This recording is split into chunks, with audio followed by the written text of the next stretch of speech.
అస్సలాముఅలైకుం ఎవరన్ ఇవాళ వచ్చేసి ఒక సింపుల్ స్నాక్ రెసిపీ చేయాలని మేము ముందుకు తీసుకొచ్చేసాను. ఇది మీరు ఎప్పుడైనా ట్రై చేశారో ఏదో నాకు తెలియదు, కానీ నేనైతే ఫస్ట్ టైం ట్రై చేస్తున్నాను. చాలా మంచిగా వచ్చింది రెసిపీ అయితే. సో ఇది ఎలా చేయాలి ఏంటి అనేది మనం ప్రాసెస్లోకి వెళ్ళిపోదాము. ఫస్ట్ అయితే నా ఛానల్ని మీరు సబ్స్క్రైబ్ చేసుకోండి. ఒక బిస్కెట్ ప్యాకెట్ తీసుకున్నాను, అది మీ చాయిస్, మీ ఇంట్లో ఏ బిస్కెట్ ప్యాకెట్ ఉంటే అది తీసుకోండి. అట్లాగే మన పీనట్ బటర్, అలాగే Dairy Milk chocolate and butter. So ఇప్పుడైతే బిస్కెట్స్ని మనం మిక్సర్లో వేసుకుందాము. ఎన్ని బిస్కెట్స్ అంటే అన్ని బిస్కెట్స్, చాయిస్ అండి అది.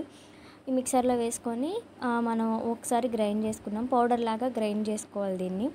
ఇలాగా 2 ముక్కలుగా కట్ చేసుకొని నేను గ్రైండ్ చేసుకుంటున్నాను. చూస్తున్నారు కదా, గ్రైండ్ చేసుకున్నాను. దీంట్లోకి ఒక 2 table spoon of peanut butter నేను వేరే బౌల్లోకి తీసుకున్నాను. బౌల్లోకి తీసుకొని 2 టేబుల్స్ ఆఫ్ పీనట్ బటర్, నేను తీసుకున్న ఒక చిన్న క్యూబ్ ఆఫ్ బటర్ కూడా యాడ్ చేస్తున్నాను. ఆ బటర్ కూడా యాడ్ చేసుకొని ఈ రెండింటిని తర్వాత దీంట్లో మన ఏదైతే మిక్సీ పట్టుకున్నామో బిస్కెట్ పౌడర్ కూడా దీంట్లో యాడ్ చేసేసుకొని ఇదంతా మంచిగా కలిసే వరకు కూడా మంచిగా మిక్స్ చేసుకోవాలండి. ఈ మిక్సర్ అంతా కూడా ఒక డోలా ప్రిపేర్ అవ్వాలి.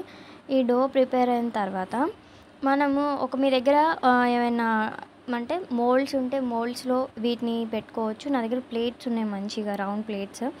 వాటిల్లో ఒక దాంట్లో బటర్ పేపర్ వేసి పెట్టాను, ఒక దాంట్లో మామూలుగా పెట్టానండి.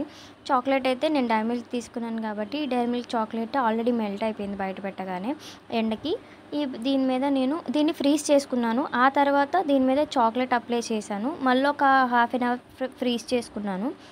ఫ్రీజ్ చేసుకొని దీన్ని చాలా చల్లగా ఎంజాయ్ చేస్తే చాలా మంచి టేస్ట్ అనిపించింది. అలాగే పీనట్ బటర్ టేస్టీ ఉంటుంది కాబట్టి ఆబ్వియస్లీ టేస్ట్ బాగుంటుంది.